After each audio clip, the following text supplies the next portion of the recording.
Hi, everyone. Welcome back to Go Local Live at the Rhode Island State House and Go Local News editor Kate Nagel.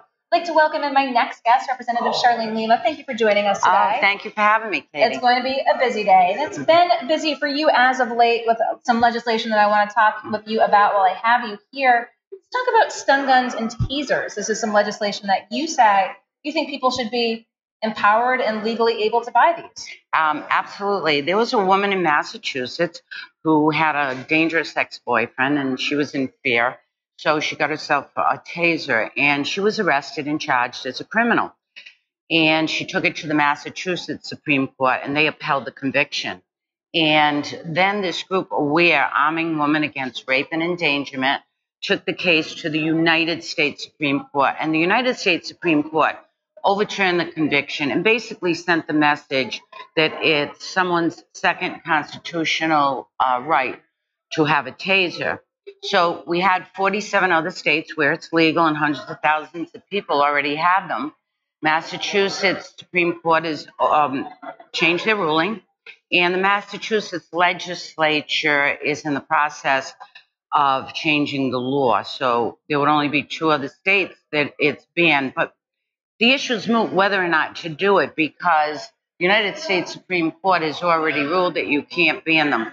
So I have legislation in that would try to regulate them in a safe manner as to the age, that you couldn't have a criminal record, and who could carry it. So it's a non-lethal form of self-defense. Are you surprised at the reaction you've gotten since introducing this legislation here? I got a lot of support. I think law enforcement is concerned about it, and I understand their concerns. But this has already been ruled on by the court. And so if you got stopped and went to court, you're obviously going to win the case. Well, again, paying attention to this piece of legislation, some others as well. Animal welfare legislation is always high on your list, and you've had a couple move this week. I did.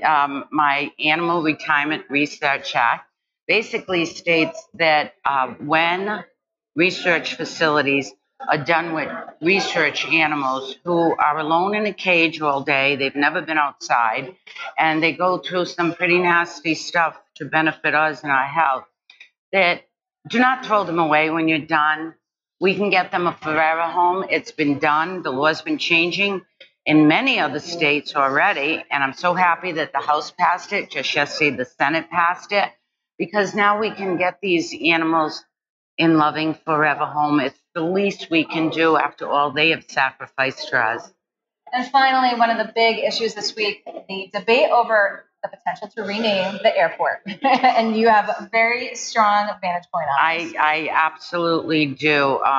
Theodore F. Green was a dedicated public servant as governor and United States Senator. He did so much for this state, and he was a true Rhode Islander. And I don't see any reason why we need to take his name off the airport. What I did was I proposed, I have no problem with Rhode Island being in the airport name. I have no problem with international. So I proposed adding the 7 letters, Rhode Island International, Rhode Island T.F. Green International Airport, so that Rhode Islanders could keep their history. I don't see how changing a name is going to bring economic development. Just because you change the name of something isn't going to make it better. It's the services that you provide to the people that make it good. Well, as GoLocal reported this week, the JetBlue founder with his new airline venture, Moxie, potentially looking at Providence as being a hub. So we're going to keep an eye on airport news. Also keeping an eye on the Paw Sox. They are supposed to be underway down at House Finance. What are you hearing from constituents on the issue of the Paw Sox? Both yes and no. I think Speaker Mattiello did a great job in renegotiating it and changing the way it was written, because people were very concerned about the state putting money forth up front.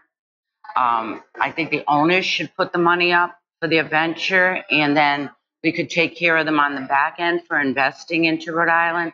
But having that money coming up front was a great concern to the people. It just reminded them of 38 Studios a lot. And so they kind of got sticker shock on that. I think the way it's rewritten and with the negotiations, we're going to end up with a much better situation. Well, we're continuing to keep an eye on the situation as it's down in House Finance right now as well. But wanted to catch you with a number of your pieces of legislation catching our attention here this week at GoLocal. So we're going to wrap up here. We're going to continue to keep an eye on House Finance with the Pawtucket Red Sox and more politics and news at GoLocal. Prof, I'm GoLocal News Editor.